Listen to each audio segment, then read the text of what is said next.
The bullet that killed Eleanor Marsh's father missed her by 3 inches, and when she buried him on a Tuesday in October of 1873, she decided right then and there that no one would ever have the chance to aim at her again without her aiming back.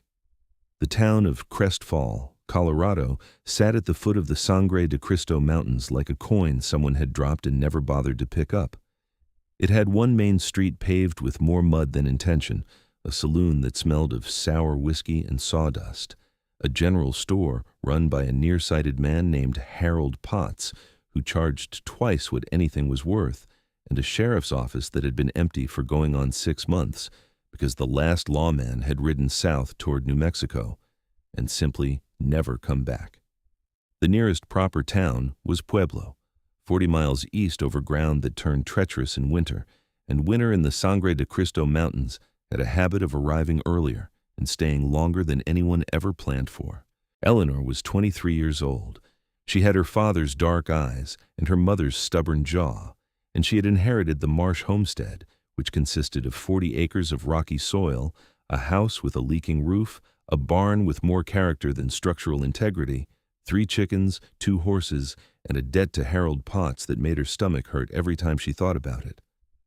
Her mother had died of fever when Eleanor was 15, and it had been just her and her father since then, the two of them working the land together with the grim determination of people who had nowhere else to go and no one else to rely on. She had been managing, barely, before the robbery. 2 men had come through the property on a Friday evening in late September, men she had never seen before, men passing through on their way to whatever trouble waited for them in the next valley. Her father had stepped outside to confront them about a horse they had taken from the hitching post, and one of the men had turned around and shot him before he had even finished his first sentence. They had ridden off with the horse and left Jeremiah Marsh bleeding in the dirt in front of his own front door, and Eleanor had held his hand while the light went out of his eyes. And then she had been alone. In the 3 weeks since the funeral, she had learned how cruel solitude could be when it was forced upon you rather than chosen.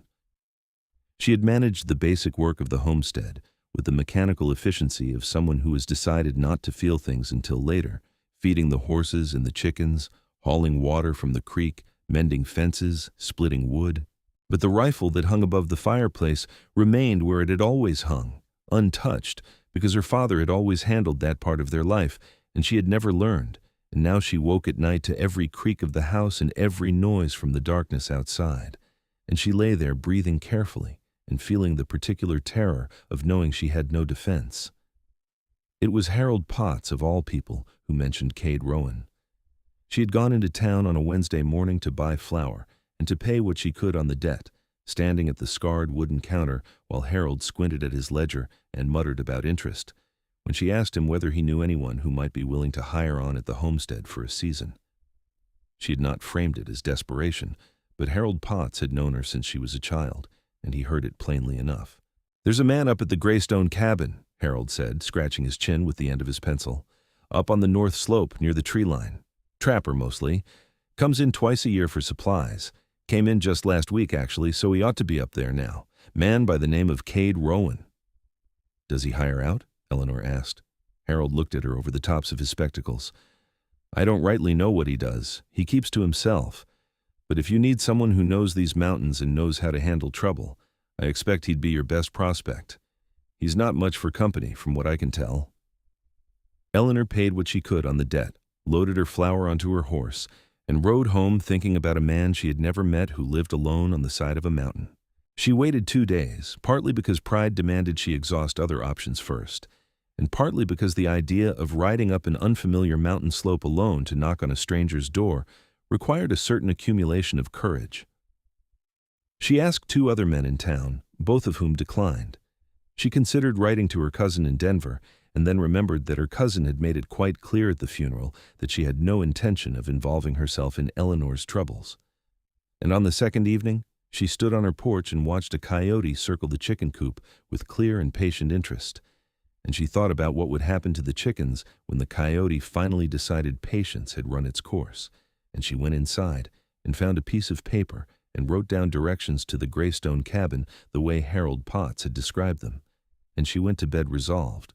She rode out the next morning before the frost had fully melted, following the creek north until the trail began to climb, the aspens around her burning gold and amber in that particular extravagant way they had in early October, their leaves catching the light like thousands of small fires.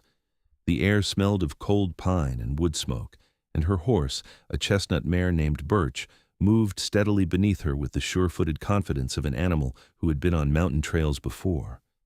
Eleanor had not. She kept her eyes on the trail and her hands steady on the reins, and did not let herself look down into the valley below, which grew more distant and more beautiful with every switchback.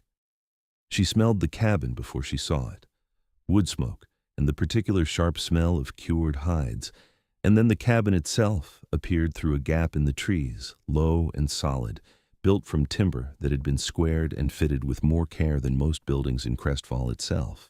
There was a wood pile stacked along the south wall that was taller than the cabin's eaves, which told her the man who lived here was serious about surviving winter. There were traps hanging from the porch roof, and several hides stretched on frames in the yard, and a water barrel that had been positioned to catch runoff from the roof with evident planning. Eleanor reined Birch to a stop at the edge of the yard and looked at the cabin and thought about what she was going to say. She did not get the chance to think very long. The door of the cabin opened, and Cade Rowan stepped out onto the porch, and Eleanor's carefully prepared speech dissolved before she had spoken a single word of it. He was not what she had imagined.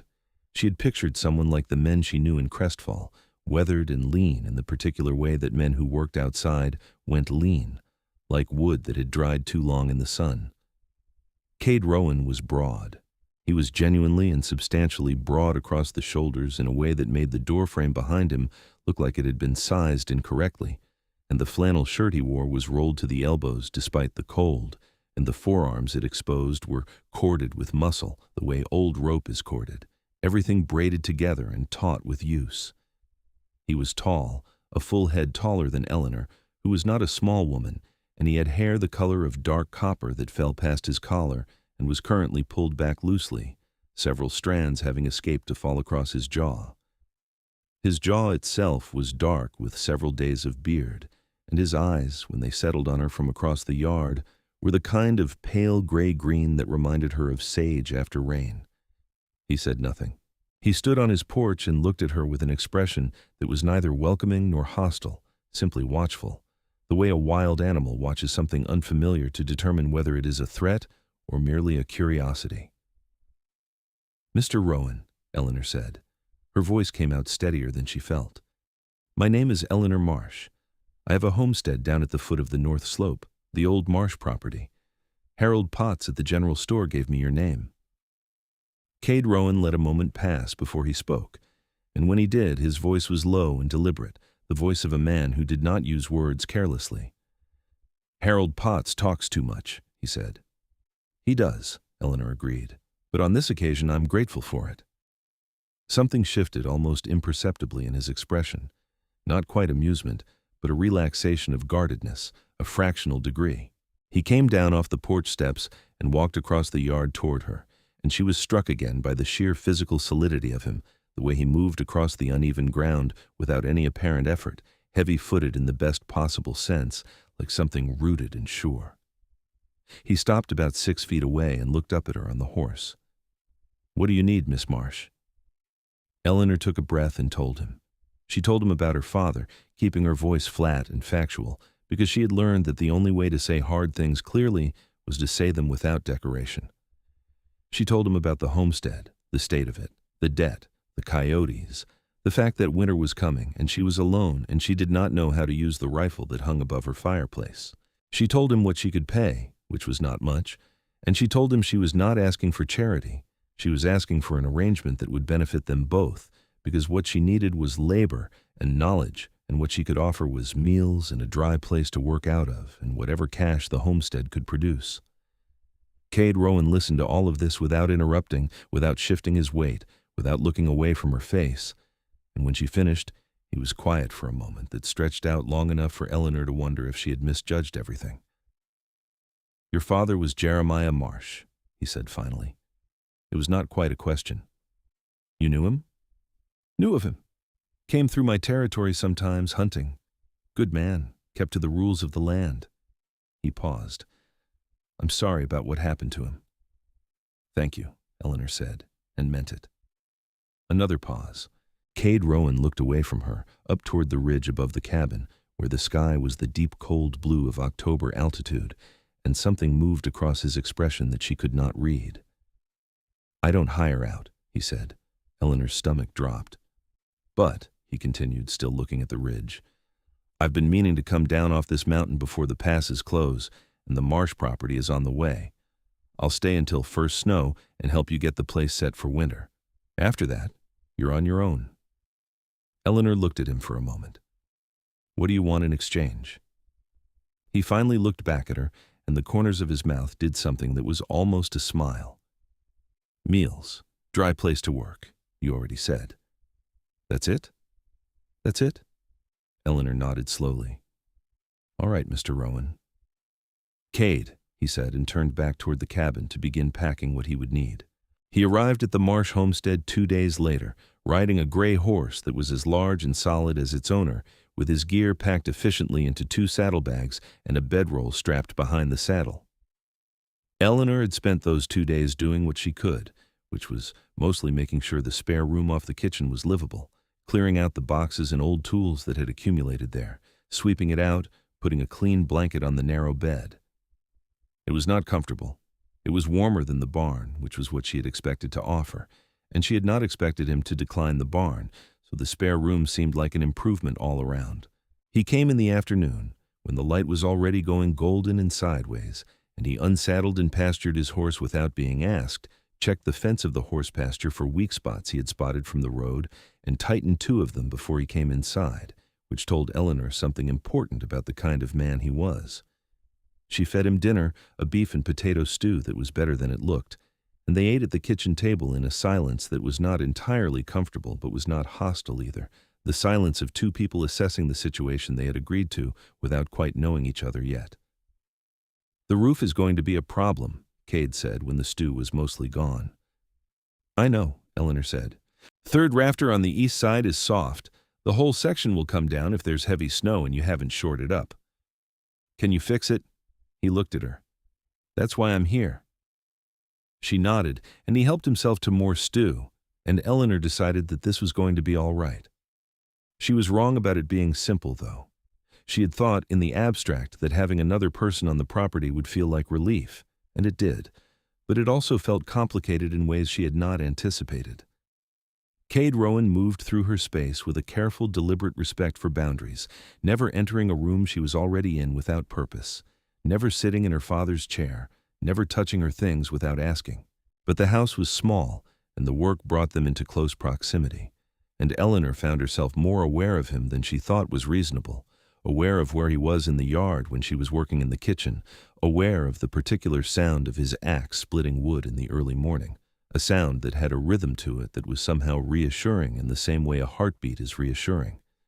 He was quiet. That was the most striking thing about him. He was the quietest man she had ever been around, not in a withdrawn or cold way, but in the way of someone who had spent years in the company of mountains and trees and had learned to value silence the way other people value conversation. He spoke when he had something to say, and what he said was worth hearing, and he listened when she spoke with a complete and undivided attention that was, in its own way, more intimate than anything she had expected. On the 4th morning, she found him sitting on the porch in the pre-dawn dark, just sitting, not doing anything, not whittling or cleaning a rifle or any of the things she might have expected, just sitting and looking out at the darkness, which was beginning, very gradually, at the eastern horizon, to differentiate itself into the shapes of mountains and sky. She stood in the doorway in her coat with a cup of coffee in each hand and said, "Do you want some?" And he looked up at her and said, "Thank you." And she sat down in the other chair, and they watched the sun come up over the eastern rim of the mountains together without speaking. And it was the first morning in a month that Eleanor had not felt entirely alone. She brought it up the following day. She had been thinking about it, about the men who had killed her father, about the fact that they were presumably still out there somewhere, about all the other possible threats that a woman alone on a remote homestead might face, and she had concluded that being defenseless was something she could not afford any longer. "I want to learn to shoot the rifle," she said, while they were mending the south fence together, she handing him boards and nails as he needed them, both of them in heavy coats against the October chill. Cade took a nail from the tin she held out and looked at her. "You've never fired it?" "My father offered to teach me twice. The first time I was too young, and the second time I thought there was no need." She paused. "I was wrong about that." "You were young," he said, which was not an excuse but was not nothing either. "Will you teach me?" He drove the nail with 3 clean strokes and straightened up and looked at her with that measured, considering gaze she had come to recognize. "This afternoon," he said, "after the fence." They finished the fence and ate a quick noon meal of cold biscuits and salted meat, and then Cade took the Winchester down from above the fireplace and checked it over with the practiced ease of someone for whom rifles were simply part of daily life, working the action, checking the barrel, running a cloth over the metal with the same automatic care he gave to everything. Eleanor watched him work and noted the way his large hands moved with a precision that seemed improbable given their size. He set the rifle on the table and looked at her. "Come here," he said, and she came and stood beside him, and he began to explain the rifle. Not how to shoot it, not yet, just the mechanics of it, the way it was built and why it was built that way. Because he had said, before they started, that a person who understood their tool would always be a better hand with it than a person who only knew its function. Eleanor listened carefully. She was a fast learner, always had been, and she asked questions that made him look at her once or twice with that fractional shift in expression that she had started to interpret as surprised approval. They went out to the back of the property, to a clear stretch of ground between the fence and the tree line that offered a natural backstop in the form of a low earthen bank. Cade set up a series of targets, tin cans and a square of board with a circle chalked on it, and then he came and stood behind her and talked her through the stance, weight distributed right, feet shoulder-width apart, rifle seated comfortably in the shoulder pocket. Not rammed in hard like people assumed, he told her, but seated, comfortable, as natural as possible. He was careful about the physical guidance. He did not assume permission to touch her, he asked, and she nodded, and he adjusted her grip with a brief and purely functional contact, and she found herself thinking that his restraint in this regard was something that most men she had known would not have managed. She raised the rifle and looked down the barrel at the tin can 20 yards away and tried to make herself understand what she was seeing, the sights, the relationship between the front sight and the rear sight and the target, the way he had explained it. "Easy breath," Cade said behind her. "You're going to pull when your lungs are between a breath, not empty, not full, just even." She tried to find that even point. Her heart was louder than usual. Her hands were steadier than she had expected. She pulled the trigger. The kick of the rifle was less violent than she had anticipated, but the tin can did not move. "High and right," Cade said calmly. "You flinched before the shot. You anticipated the recoil. Do it again." She did it again, and again, and 6 times after that. By the 10th shot, she had hit the tin can twice, and Cade had said, "There it is," in a quiet voice that made her feel, absurdly, like she had just done something genuinely significant. She had lowered the rifle and turned around, and there he was, arms crossed, leaning against the fence post, watching her with an expression that was the clearest thing she had seen on his face yet, something open and warm and unguarded, something that had not been there when she had ridden into his yard and asked for his help. "You'll be decent inside a week," he said. "Just decent?" "Good inside a month," he amended, and the corners of his mouth actually did the full smile this time, and Eleanor thought, with some alarm, that it completely changed the structure of his face, that it was really quite a remarkable smile for a man who deployed it so sparingly. "I'll hold you to that," she said, and they walked back to the house together in the long amber light of the afternoon, and Eleanor felt something she had not felt in weeks, which was the specific and particular warmth of looking forward to tomorrow. The days settled into a rhythm that was harder and more satisfying than anything Eleanor had experienced in years. They rose before light, ate, and went to work, and the work was plentiful. Cade fixed the east roof section first, pulling the soft rafter and sistering a new one alongside it, working from before breakfast until noon, while Eleanor handled the chickens and the horses and the kitchen garden, pulling what was left of the late-season vegetables before the hard frost made the ground stone. After noon, they worked together on whatever the day demanded: fencing, wood-splitting, weatherizing the barn doors and windows with new boards and oakum stuffed into the gaps, stacking the firewood in a covered lean-to that Cade had built in 3 days from salvaged timber. Every afternoon, for an hour before the light went, they went to the back of the property, and Eleanor practiced with the rifle. She was a quick study, but she was more than that. She had what Cade called an instinct for it, a natural sense of the relationship between the gun and the target that could not be fully taught, only discovered. She hit the tin cans consistently by the end of the first week. She could reload smoothly and quickly by the end of the second.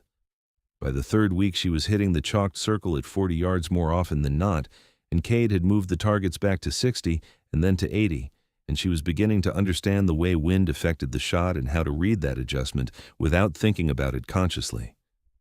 During these practice sessions, he was a different version of himself than in any other context. He was patient in a way that had nothing to do with tolerance and everything to do with genuine investment in her learning. And he explained things in clear, precise terms.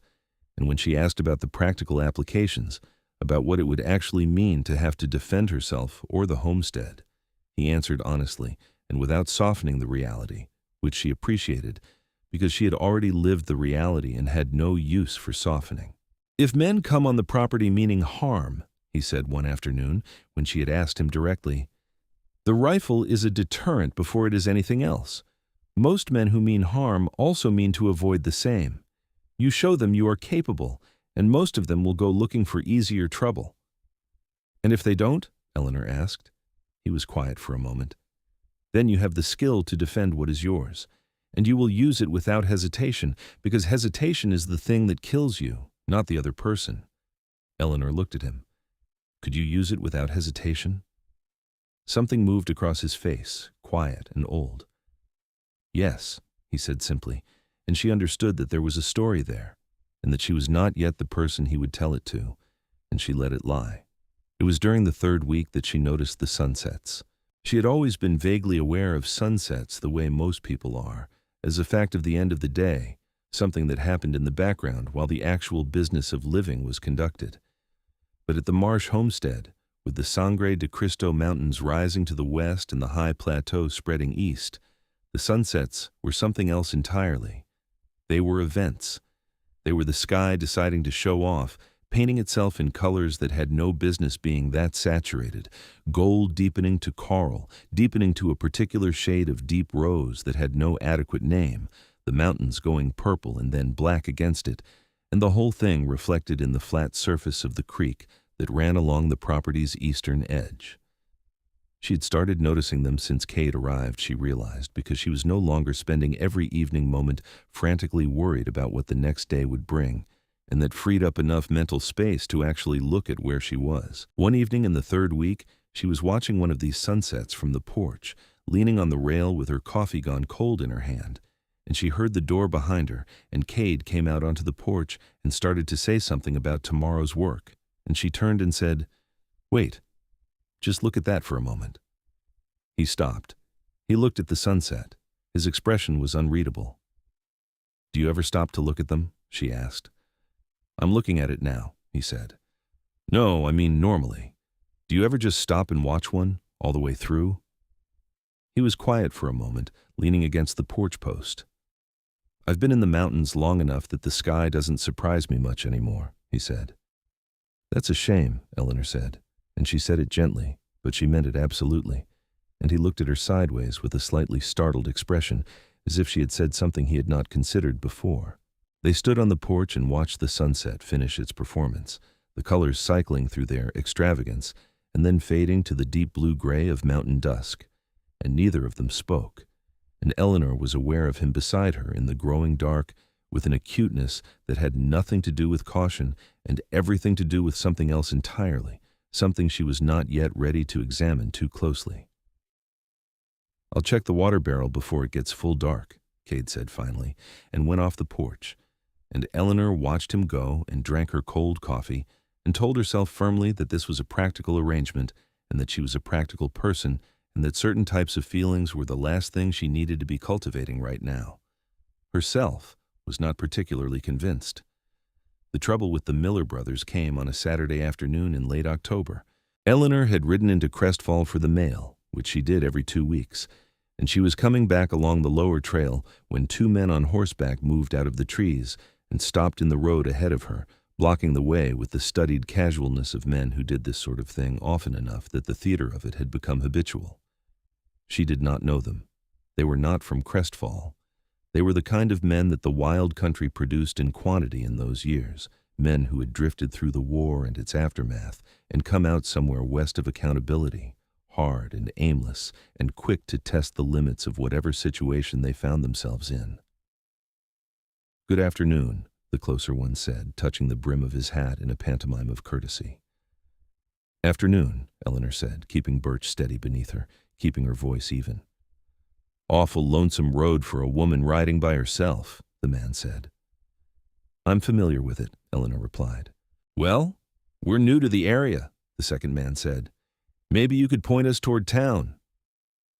It was a transparent conversation, designed to keep her still and talking while they assessed the situation, and Eleanor recognized it for what it was, recognized the way the closer man's eyes were moving over her saddlebag, which had the mail in it and nothing of value, and the way his horse had taken 2 slow sideways steps that had been no accident, now blocking more of the trail. She thought of Cade's words, deterrent before anything else. "The town is that direction," she said, pointing east, keeping her voice flat and matter-of-fact. "I'd suggest you move your horses so I can pass." "No hurry," the closer man said, smiling. And then a voice came from the tree line to her left, unhurried and entirely calm. She said, "Move your horses." Eleanor did not turn her head immediately, but she saw both men look sharply left, and she saw the specific change in their expressions, the way they recalculated, and she looked left herself and saw Cade Rowan sitting on his gray horse just inside the tree line, one hand on the reins, the other resting on the stock of the rifle in his saddle scabbard, which he had not drawn, which made the gesture more rather than less threatening, because it said plainly that he had not yet decided whether he needed to. He had clearly been riding back from somewhere on the upper property, and the way he looked at the 2 men in the road was not aggressive. It was simply certain. The kind of certainty that comes from knowing exactly what you are capable of and having no anxiety about it, a stillness that communicated all of that without a single word of elaboration. The 2 men exchanged a look. The closer one made a show of pulling his horse aside. "No offense meant," he said, still smiling, but the smile had gone different, thinner and more careful. "Ride on," Cade said, not moving. They rode on. Cade came out of the trees and fell in alongside Eleanor, and they rode the last half-mile home in silence. Eleanor was aware that her hands had gone tight on the reins at some point during the encounter and were only now loosening. She was also aware that she was angry, the particular hot, clean anger of a person who is tired of being treated as something less than a full human being with the right to move through the world without interference. "I could have handled it," she said, not because she was certain of this, but because she needed to say it. "I know you could have," Cade said. "I wasn't there because you needed me. I was there because I happened to be." Eleanor looked at him. There was no condescension in his face, no male satisfaction at having been useful. He simply meant what he said. "Still," he added, "those are the Miller brothers, Jake and Tom Miller. I know who they are and they know me, and that's why they moved." "Who are they?" "Trouble that hasn't fully decided what form it wants to take yet. They've been working the area between here and Taos for a couple of years. Petty theft mostly, intimidation, nothing that's gotten them hanged yet." "Do they know this property?" Cade looked at her. "They might now," he said, and the quiet gravity of it settled between them, and Eleanor understood that her world had just become somewhat smaller and more careful. That evening, Eleanor made a decision. She took the rifle down herself and cleaned it, the way Cade had shown her, and she loaded it and leaned it against the wall beside the front door where she could reach it, and she felt the particular change that comes from moving from fear into preparation, the way fear becomes something more usable. Cade watched this from across the room without comment. When she was done, he nodded once, and she nodded back, and they ate dinner in the kind of silence that is actually a conversation. November arrived with intention. The first hard frost came, and the creek developed ice at its edges overnight, and the aspens were long since stripped bare, their pale trunks silver against the dark green of the pines above them. The morning light was thin and cold, and Eleanor could see her breath in the kitchen until she had the stove going well, and the daily routine acquired the particular urgency of living on a deadline, winter closing in from above like a slow, inevitable tide. There was more work than either of them could comfortably finish, and they worked longer and longer days, and the weariness at the end of them was the good kind, the kind that lands you in sleep quickly and completely without the spare energy for worry. Eleanor noticed that she was not waking at every night sound anymore, not the way she had before, and she thought it was partly because she was simply more tired and partly because there was a warm light in the spare room window some nights when she looked toward it, and the knowledge that she was not alone had settled into her like heat. She was also, she admitted to herself during a long afternoon of canning the last of the fall vegetables, somewhat besotted. She said the word in her head with the briskness of someone lancing a wound, because naming it was better than letting it fester unnamed. She was besotted with Cade Rowan, who was the most physically extraordinary man she had ever been in close proximity to, and also the most genuinely good one, good in the specific and careful way that had nothing to do with charm and everything to do with consistent, unglamorous decency. She had watched him patch the chicken coop as carefully as he had patched the roof, spend the same quality of attention on the small things as the large ones, and there was something in that even-handedness that went straight past her defenses every single time. But he was here until the first snow. He had said so. And first snow was getting close. She told herself that this was a good and important fact to remember. She did not find it especially comforting. The conversation happened on a Sunday evening in the second week of November. They had come in from the last of the wood stacking and eaten dinner, and Eleanor had made coffee, and they were sitting at the kitchen table with the stove going well and the lamp throwing warm light. And Cade had been quiet in a different way than usual, the way of someone who is working up to saying something. "The property's in good shape for winter," he said. Eleanor kept her expression neutral. "Better than I could have managed alone. You'd have figured it out. In a year, maybe, with a lot of failures first." She paused. "I'm grateful for what you've done here. I mean that."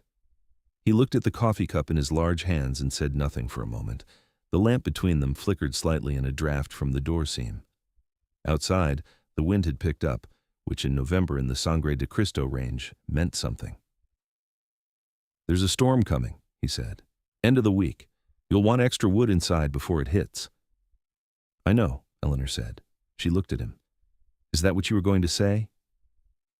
He looked up at her, and the pale green eyes that she had learned to read in increments met hers with a directness that caught her breath slightly. "No," he said. Silence. "I had planned to be down off this mountain before the first snow," he said carefully. "That was the arrangement." "It was. But I find that I'm not particularly eager to leave." Eleanor looked at him for a long moment. The wind moved along the eaves of the house with a low, sustained sound. The stove ticked. The lamp threw soft light across the table between them and across his face, which was doing something she had not seen it do before, something a little uncertain, a little open, like a door that had just found the catch undone. "I don't want you to leave," Eleanor said. She said it simply and without decoration because she was her father's daughter, and she had learned that the direct approach, while uncomfortable, saved an enormous amount of time. Cade looked at her. He set the coffee cup down on the table slowly. "Eleanor," he said, and the way he said her name was different from every other time he had said it, lower and more deliberate, the way you say a word when you mean more than the word itself. "I know what I'm saying," she said, "and I know you came here as a practical arrangement, and I know that changes things in complicated ways, and I know your life is up on that mountain, and mine is here, and I am saying it anyway, because it is true, and I would rather be honest about it and be wrong than dishonest about it and wonder." He was quiet for a long moment. Outside, the wind keened, and somewhere in the barn one of the horses stamped once, and the lamp threw their shadows long and still against the kitchen wall. "I am not a man who says things he doesn't mean," Cade said finally. "So I'll tell you that I've been sitting at this table for 2 weeks, thinking about how a woman I barely knew could feel more familiar to me than anything I've encountered in 10 years of living alone, and I don't have a tidy explanation for it. Eleanor held very still. I'm not an easy person to be around long term, he continued. I have habits that are more mountain than town. I don't always talk when talking would be useful. I've been on my own long enough that I have forgotten some of the things that people who live around other people know by instinct. You know how to watch a sunset, Eleanor said very quietly. He looked at her, and the uncertain thing on his face resolved into something warmer and more definite. You taught me that, he said. She was not entirely sure afterward which of them had moved first. She thought, later, that it had been mutual, both of them coming toward the middle of the table at the same moment, the lamp between them the only witness, and then his hand had come across the table and covered hers, large and warm and certain, and Eleanor had thought, simply and completely, there. He did not kiss her that night. He was, she had learned, a man who moved deliberately and did not rush the things that mattered. He held her hand across the kitchen table, while the wind pressed itself against the house and the stove ticked warmly. And they talked, really talked for the first time, not about the work and not about the property, but about themselves, the parts of themselves that people keep covered until there is someone worth uncovering them for. He told her about the war. He had been in it, which she had suspected from the things he did not say, rather than the things he did. A young man of 17 from Kentucky who had been swept up in the machinery of it and spat out 4 years later in a West that had no particular use for young men who had been trained to kill things and were not sure what else they were for. He had drifted west and north, doing various work, and had ended up in the Colorado mountains trapping in the winters and guiding occasionally in the summers, and the mountains had done for him what nothing else had, given him somewhere quiet enough to put himself back together in. Do you miss being around people? Eleanor asked. He thought about it honestly. Sometimes. But the kind of people I miss being around are not so easy to find. What kind is that? He looked at her. The kind that can sit still and pay attention. She laughed, startled by it, and he smiled at the sound, the full, real smile that she'd catalogued as one of the genuine rewards of knowing him. She told him about her mother and about growing up in this house, and about what she had wanted before wanting had become impractical. A different life, not better, just wider. She had thought about the cities sometimes, about what it would be like to live somewhere with paved streets and libraries, and women doing work that was not exclusively domestic. But the land had a way of making itself necessary, she found, and now she could not imagine wanting to leave it. Though it would be easier with more hands, she said, and then caught herself because that was perhaps too pointed, and looked at the table. Cade was quiet for a moment. I could stay through winter, he said. The cabin is fine empty through the cold months. I've done it before. Eleanor looked up at him. That's a lot of months. It is, he agreed. And after? He looked at her steadily. Let's see what we are after winter, he said, before we decide what comes next. It was reasonable and practical and entirely in keeping with who he was, and Eleanor nodded and thought that it was also in its way a kind of answer. The storm came on Friday, as he had predicted, driving down from the north with the particular ferocity of a first real winter storm asserting its authority. Eleanor had the extra wood inside and the animals settled and the house provisioned, and she and Cade spent the day of the storm indoors, a day that felt different from all the previous days, in a way she could not quite articulate, except to say that something had been allowed to exist that had not been allowed to exist before, something warm and tentative and more alive than anything she had felt in a long time. He taught her to play chess on that day. He had a board that he had brought down in his saddlebags, carved pieces that he had made himself over various winters, and the quality of the carving was unexpectedly fine, the pawns differentiated by tiny individual details, each rook different from the others, the knights in slightly different gaits. She had not known he carved, and this discovery delighted her in the specific way that each new thing she learned about him delighted her, the way a person accumulates a portrait of someone new, feature by feature, until suddenly there is a complete face looking back at them. He was, she discovered, a formidably patient chess player. He did not play aggressively. He played the way he moved through the world, deliberate and forward-looking, and she lost the first 3 games so thoroughly that she was surprised he did not have the grace to look apologetic about it. "You're not letting me win," she observed. "No," he agreed, moving a rook. "Most men would." He looked up at her. "Most men would be doing you a disservice." She looked at the board. She looked at him. And she began, seriously, to think. She won the 4th game 2 hours later, by a strategy she had been quietly building for 40 minutes, while Cade was managing a threat on the opposite side of the board. And when she said check and then checkmate in the same measured tone he used for things he was certain about, he leaned back in his chair and looked at the board, and then looked at her with an expression that was pure, unguarded admiration, the kind you cannot manufacture. "You were planning that since the 9th move," he said. "8th," she said. He laughed.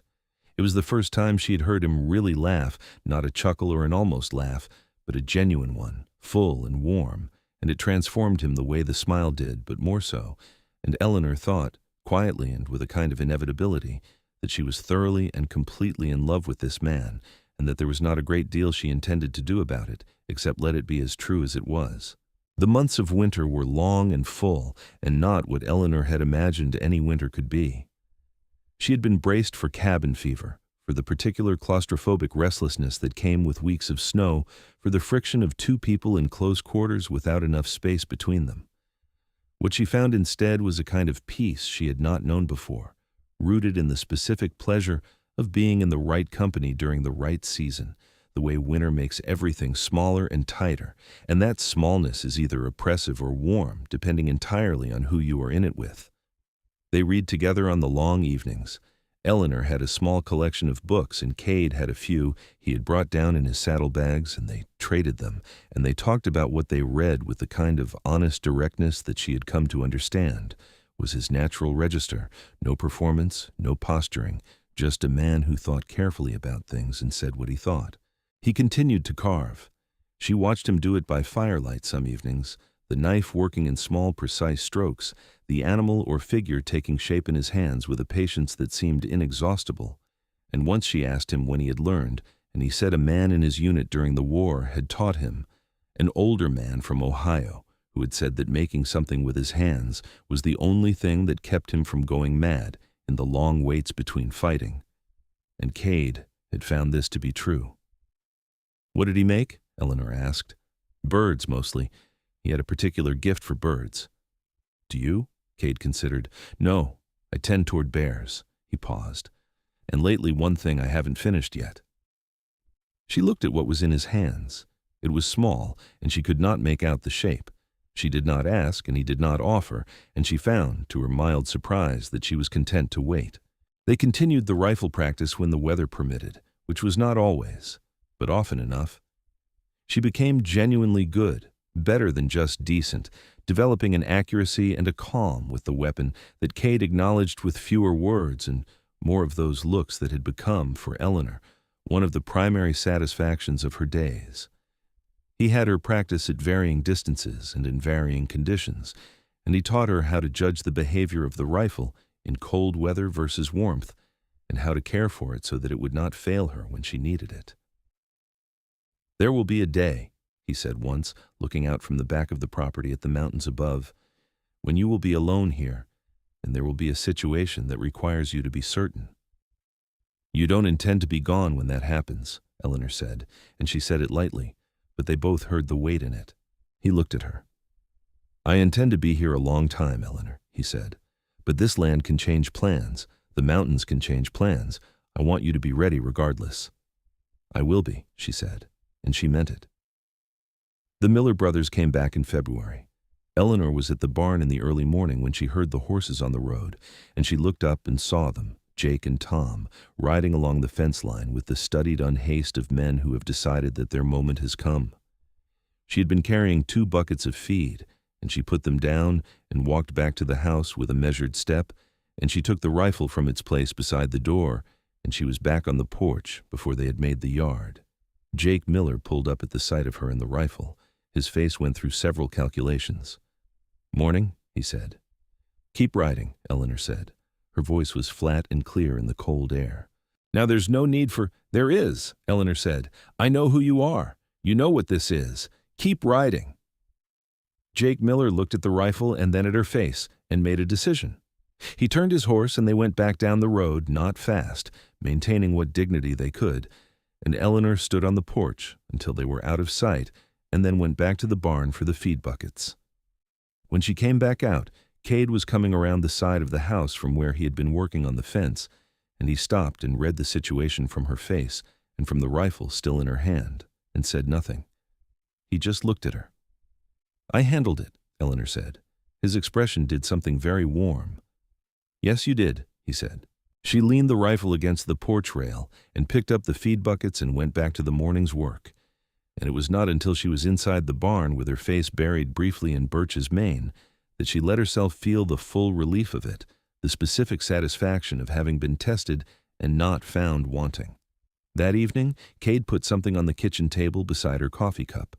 She looked at it. It was the carving he had been working on all those weeks, finished now and smooth, about 4 inches tall. A woman standing with a rifle at her side, posture easy and upright, weight balanced the way Eleanor stood when she shot. She picked it up and looked at it for a long moment, the detail of it, the way the figure's chin was tilted, the precise rendering of the rifle stock. Cade, she said.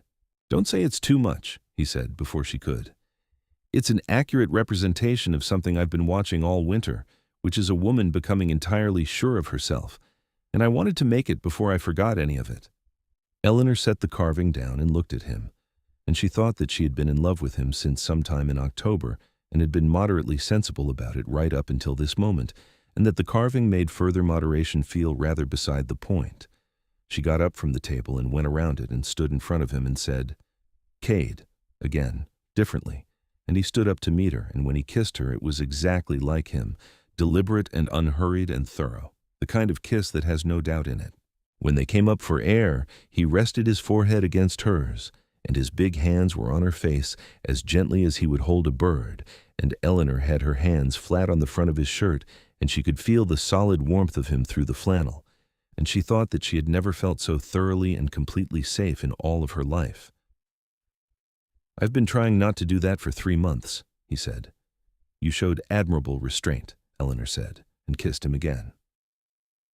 March came slowly, the way it does at altitude, taking 1 step forward and 2 steps back, a warm day followed by a week of cold, mud, and then refreeze and then mud again, the mountains shedding their snow in sections while the north-facing slopes held it stubbornly. The creek rose with snowmelt and ran high and loud through the property, and Eleanor walked along its banks some mornings and watched the water-moving world of it with the particular reverence she had begun to pay to all the natural rhythms of this place that she had grown up on but had never, until now, really paid attention to. Cade walked with her sometimes. He had been teaching her to track, a patience-intensive education that involved walking terrain she had walked 100 times and discovering that she had never really looked at it before, the story of what had moved through it, what had eaten and been eaten, what had sheltered and what had passed through. She found it absorbed her in the same complete way that the rifle had absorbed her, the same process of learning to read something that had previously been illegible, and Cade taught it the way he taught everything, with a total lack of condescension and a genuine pleasure in sharing knowledge he had spent years accumulating. They had settled into something that was real and known and daily, the way good things do when they are allowed to grow at their own pace. There was nothing tentative about them anymore, though Cade remained what he was, not effusive, not given to speeches, expressing himself primarily through action and attention, and the occasional entirely devastating specific thing he said when he had thought something through carefully enough to put it into words. He said one such thing on a day in early March when they were walking the creek together in the morning light, and Eleanor had stopped to watch a pair of hawks riding a thermal above the ridge. I've been thinking, he said from beside her, watching the hawks. About what? Eleanor asked. Eleanor. About the fact that I have put a lot of work into this property, and I have a certain investment in its future. Eleanor looked at him sideways, because she could tell by the way he was looking at the hawks and not at her that he was building toward something. That's practical of you, she said.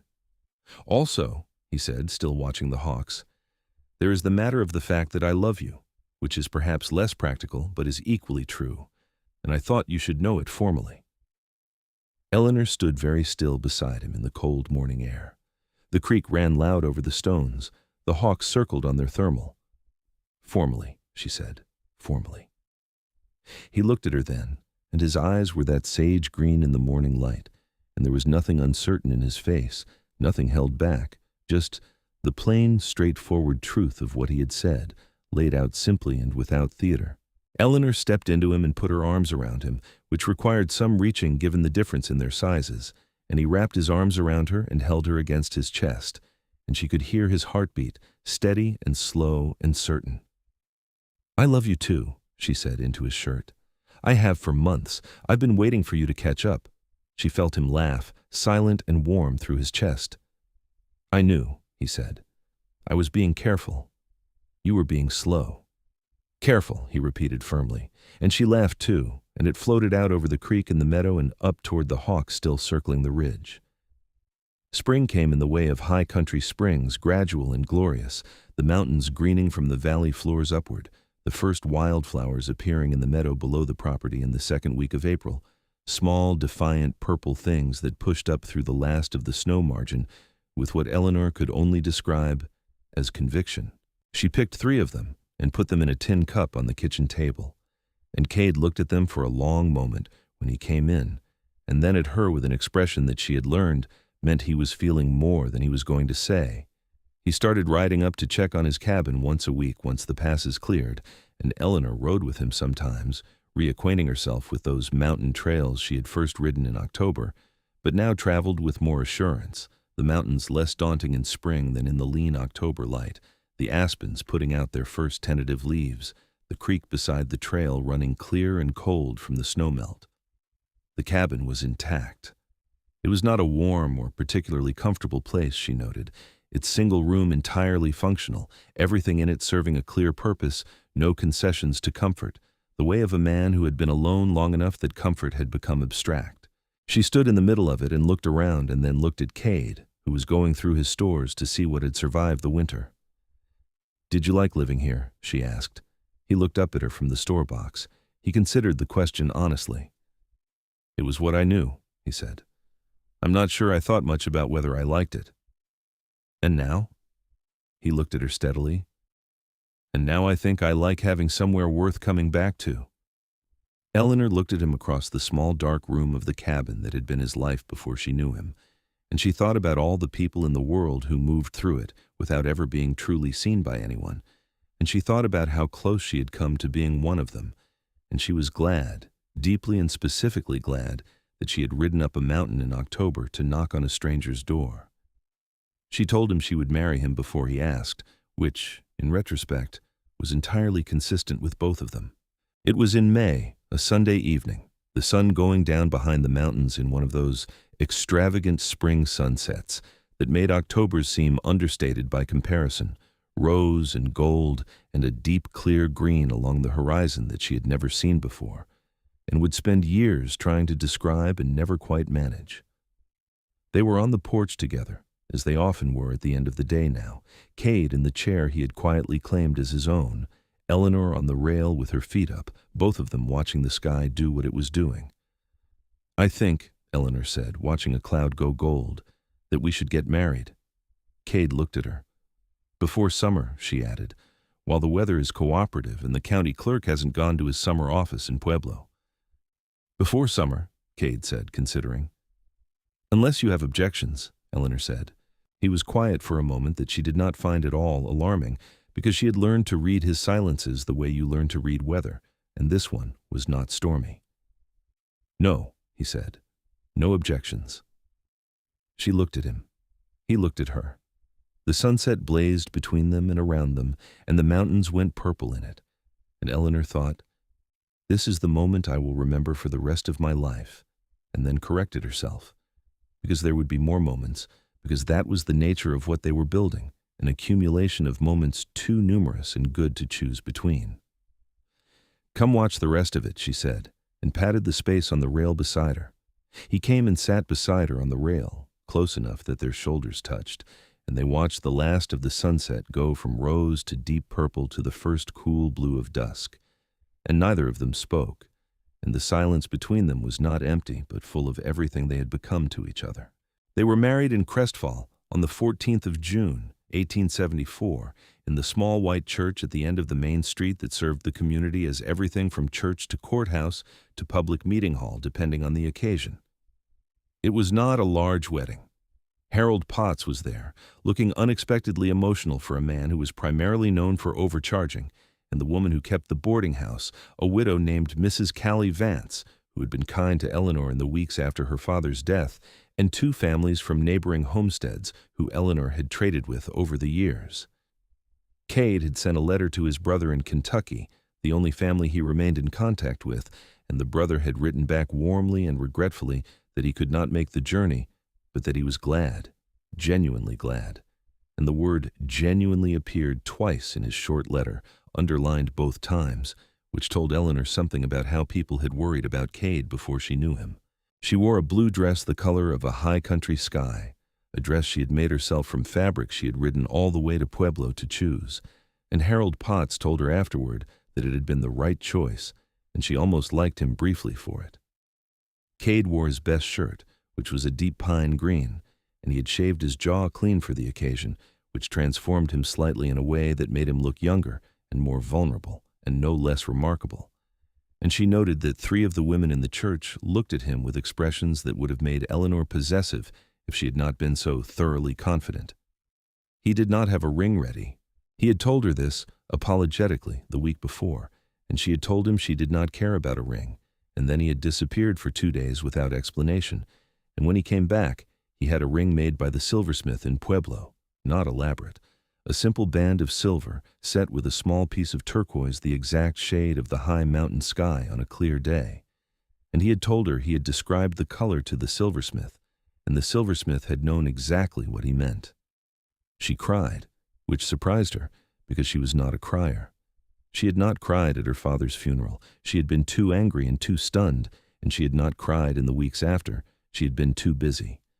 But standing in the small white church with this enormous patient man in front of her who had ridden down a mountain to help her and had ended up finding his way home, she cried.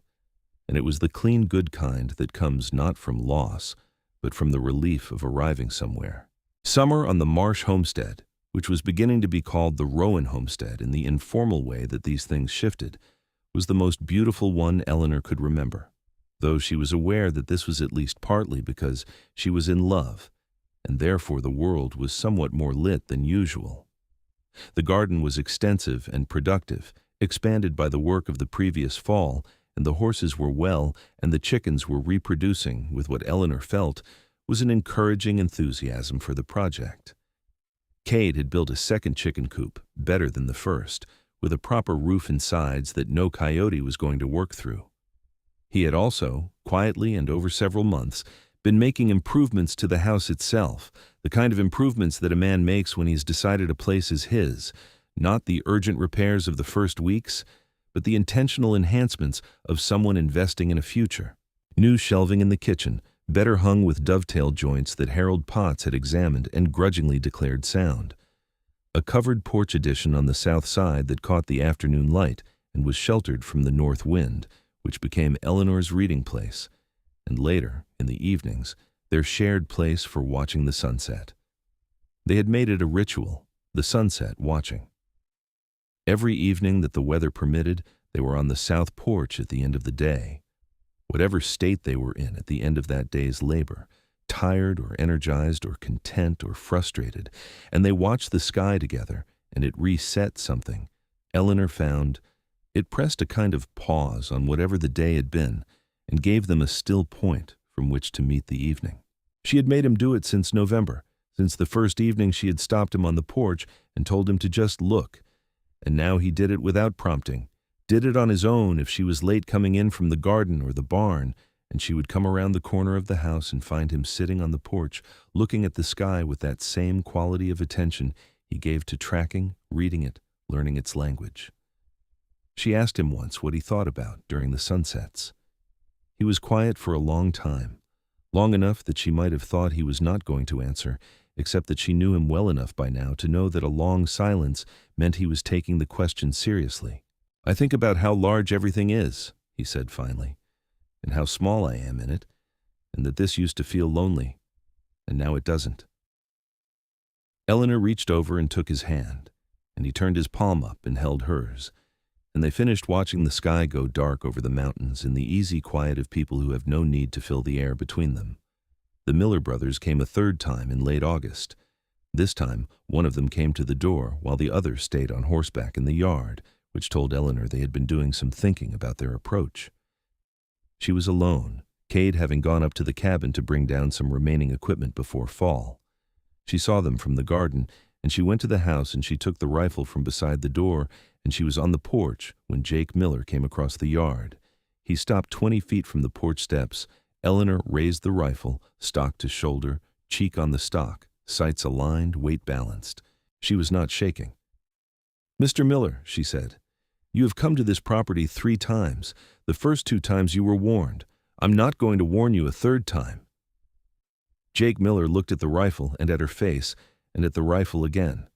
He was a man who could read the difference between a person who knew how to use a weapon and a person who was hoping the weapon would be enough, and he was reading it now and coming to a correct conclusion.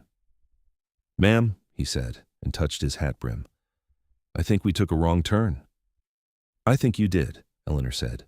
"Turn around and go back the way you came, both of you, and don't come onto this property again." They went. She stood on the porch until they were out of sight and then out of hearing, and then she lowered the rifle and sat down on the porch step and let her legs be a little unsteady for a moment, privately, before she stood up and went back to the garden. She told Cade about it that evening when he came back, telling it flatly and fully the way she told him everything, and he listened with his arms crossed and his face doing that thing it did when he was mastering a protective instinct that she knew he was aware was not needed. "I handled it," she said preemptively. "I know you handled it," he said. He exhaled. "I know. They won't come back," she said. "I could see in his face that they won't come back." Cade nodded slowly. He looked at the rifle still in her hand. He looked at her, and then he said something she had not expected. "I'm going to talk to Sheriff Whitmore in Pueblo about those 2. Eleanor raised her eyebrows. Crestfall had been without a local sheriff for over a year. "He has no jurisdiction here. He has the authority to make inquiries, and the Miller brothers have a history that goes past our fence line." He paused. "There are other homesteads in this valley, other women who may not have had the winter to practice." Eleanor looked at him for a long moment. This was him. Not the mountain man who preferred his own company, not the taciturn and self-sufficient figure who lived alone on the north slope by preference, but the man underneath that, the one who had seen a woman ride up to his door and ask for help, and had come down without a good reason that made rational sense, and had quietly made himself necessary. The man who thought about the other homesteads in the valley and the women on them.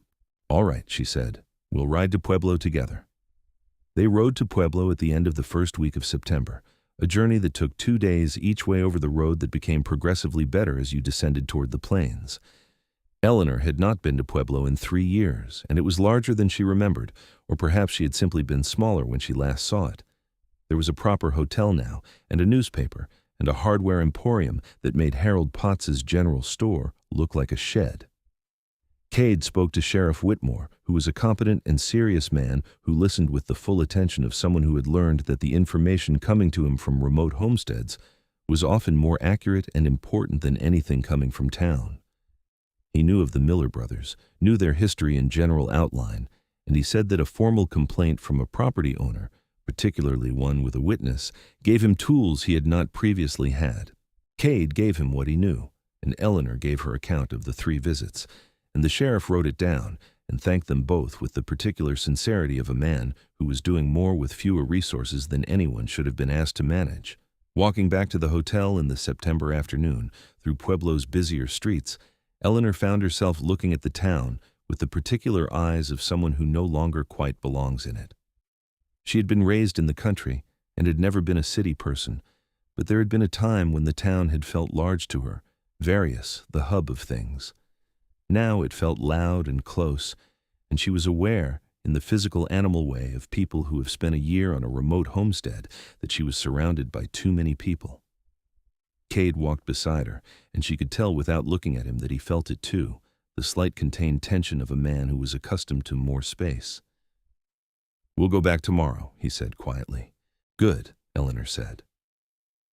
They ate dinner in the hotel's dining room, which was nicer than anything either of them was accustomed to, and it was pleasant, the white tablecloths and the candlelight and Cade in his good shirt across the table, and she thought of the chess game and the storm in November and all the kitchen table evenings since, and she thought that she would choose every single one of those over this nice dining room, not because this was not pleasant, but because those were hers. "What are you thinking?" Cade asked, watching her. "About how much I prefer our kitchen table," she said, the smile full and real. "So do I," he said.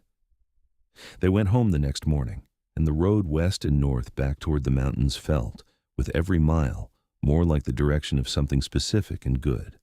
And when the Sangre de Cristo range came into view ahead of them, Eleanor felt the relief of return in her chest, like something settling into its proper place.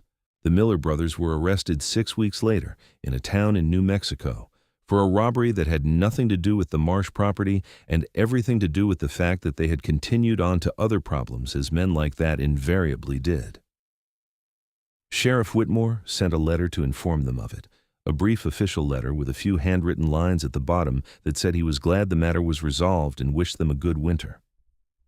Eleanor pinned it to the kitchen wall, not as a trophy, but as a reminder of what had been accomplished by doing the right things in the right sequence, by learning what you needed to learn and refusing to be afraid of what you could prevent. October arrived, and with it the aspens blazing gold again, a full year from the season that had started everything, and Eleanor stood one morning in the gold light of the trees along the creek and felt the completed circle of it, the year she had lost her father and acquired her life. And she thought about what Jeremiah Marsh had left her, not just the land and the debt and the 3 chickens, but the character to handle all of it.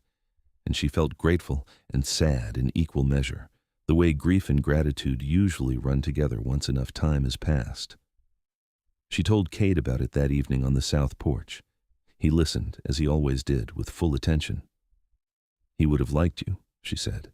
"He respected men who knew the land and didn't make noise about it." Cade was quiet for a moment. "I'm sorry I didn't get to know him," he said.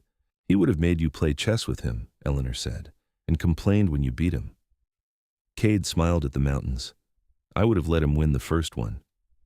"He would have known immediately," Eleanor said, and laughed, and Cade laughed too, and the sound of it went out into the October evening, warm and alive, over the meadow and the creek and the aspens, still burning their improbable gold in the last of the day's light. It was in December, the first December of their marriage, that Eleanor first suspected, and in January that she was sure, and on a cold, still morning in January with snow on the ground and the mountains white and close above them, she told Cade over the breakfast table. He went very still, in the way he went still when something was important. He looked at her across the table. And then, slowly, something came over his face that she had not seen there before. Something that was more than happiness, more complex than that, something that looked like awe. He came around the table and crouched beside her chair so that they were at the same height, and he took both her hands in his, and he looked at her for a long moment without speaking. "Eleanor," he said finally. "I know," she said. "Are you?" "I'm well, I'm good. I'm genuinely good." She looked at him steadily. "Are you?" He looked at her and at their joined hands and at her face again. "Yes," he said, and his voice had a roughness in it that came from feeling, the kind of roughness that was never there in his ordinary speech. And Eleanor felt that roughness somewhere in the center of her chest, like a bell being struck. He pressed his lips to her hands, both of them, and stayed there a moment with his head bowed, and Eleanor put her free hand on the back of his neck, in his dark copper hair, and they stayed there together in the warm kitchen while the snow fell outside, and the stove ticked, and the world was very small and very full. The baby came in September of 1875 in the morning, when the light was already full and gold and the mountains were beginning to turn. Mrs. Callie Vance had come from Crestfall to help, arriving 2 days early and making herself useful in the kitchen, while Cade made himself useful by doing every possible task on the property at twice the usual pace, which was how he managed anxiety, Eleanor had learned, through action and thoroughness. The labor was long and difficult, and Eleanor was glad of every hard thing she had ever done, because she had learned from all of it how to concentrate and endure and trust her body. And Mrs. Vance was capable and calm, and Cade was there, at the end, when she asked for him, sitting beside the bed with her hand in his large one, his thumb moving slowly against her knuckles, not saying anything, just being there, the way he was best at being there. The baby was a boy. He was loud and red, and had Eleanor's dark eyes already and Cade's strong hands, which Eleanor noticed through the haze of exhaustion, with a delight that she lacked the energy to fully express. "He looks like he means business," Mrs. Vance said approvingly. "He'll have to," Eleanor said, "with this family." They named him Jeremiah Cade Rowan, and Eleanor said quietly that the first name was for her father, and the middle name was for the man who had become her home. And Cade sat on the edge of the bed with his son in his arms, and the expression on his face was the most purely open thing she had ever seen on a human being, all his natural guardedness entirely suspended by this small, red, furious person who had arrived and immediately made the world entirely different. He held the baby with the same careful precision he gave to fragile and important things, and little Jeremiah, exhausted from the business of arriving, quieted against his father's chest and blinked his new eyes at the ceiling, and Cade looked at him for a long time, and then looked at Eleanor, who was watching him from the pillow. "Thank you," he said. "That seems like a joint enterprise," she said. He smiled, tired and full of something that had no name yet, and would grow a name slowly over the years. "Thank you," he said again, "for all of it." She heard, for all of the last 2 years, for October and the mountain and the rifle practice and the chess games and the sunsets and every single kitchen table evening and the ring that matched the sky and the south porch and the ritual of the day's end, for all of it. "You're welcome," she said, and meant it, and closed her eyes. The years that followed were full in the way of a life that is genuinely inhabited rather than just endured. Jeremiah grew into a boy of consistent energy and voluble curiosity, who had his grandfather's dark eyes and his father's tendency to go completely still when something interested him, a combination that made him, at age 4, capable of sitting motionless for 20 minutes, watching a hawk, and then running full speed across the yard to ask a question about it. He shadowed Cade everywhere the work would allow it, which Cade permitted with a quiet patience that Eleanor watched and marveled at, the particular patience of a man who had found things worth being patient for. Cade taught Jeremiah the mountains with the same method he had used with Eleanor, beginning with observation, asking the child to tell him what he saw before offering any interpretation. Jeremiah was not a quick learner in the reading and writing sense, which gave Eleanor some work through his early years, but he was an extraordinary learner of the physical and natural world, and by the time he was 5, he knew the tracks of every animal on the property and could find the creek from any point on the land without guidance. A second child came in 1877, a girl born in April when the wildflowers were beginning in the meadow, and they named her Rose after no one in particular, but because the morning she was born, a late spring snow had dusted the peaks white, and the meadow below was purple and gold with early flowers, and Eleanor had looked out the window at it and thought, yes, that. Rose was entirely herself from the beginning, different from her brother in every register, quieter and more watchful. And then, when she decided to speak, more articulate, moving from observation to conclusion in a single step that sometimes made adults blink. She had Cade's gray-green eyes and Eleanor's stubborn jaw. And by the time she was 3, she had identified her brother's primary weakness, which was his inability to resist a dare, and was exploiting it with systematic effectiveness. Eleanor watched her children and her husband and the life they had built on this 40 acres of rocky soil and leaking-roofed land, built from the ground up in the specific way that a life is built when it is built by people who understand work and do not expect ease. And she thought often about the fact that none of it had been inevitable, that she had ridden up a mountain on a cold October morning with no particular reason to hope, and had found the thing that changed everything, She told Cade this once, a quiet evening on the south porch after the children were in bed, the two of them in their usual chairs, the summer dark around them warm and full of insect sound, the mountains a black shape against a sky still holding a trace of light along the western edge. "I think about it sometimes," she said. "What would have happened if I hadn't asked Harold Potts about help, or if he hadn't mentioned you?" Cade was quiet for a moment. "I would have come down the mountain eventually," he said. "Winter always ends. You might have come down a different way, passed through Crestfall on your way somewhere else." He thought about this. "Maybe." A pause. "But I don't think so." She looked at him. "Why not?" He looked at the last trace of light on the western horizon. "Because I had been on that mountain for 3 years," he said, "and I had not come down a different way. And I think there is a difference between a man who needs nothing and a man who has not yet found the thing he needs." Eleanor looked at him in the summer dark, this man who still chose his words with the care of someone who had once lived without enough of the right ones, and she felt the same thing she had felt on 100 sunsets, and in the warm kitchen after the storm, and at the church in the blue dress, and on a January morning in the snow. She felt it new each time, which was, she had concluded, the clearest sign that it was real. "Cade," she said, "come watch the stars with me." He laughed low and warm. "There's nothing to see yet. The light's still—" "I know," she said. "We'll wait for it." And so they did what they had always done and would always do. They stayed in their chairs on the south porch of the house that Cade had helped save, and Eleanor had never left. And they waited for the light to go fully and the stars to come out over the mountains.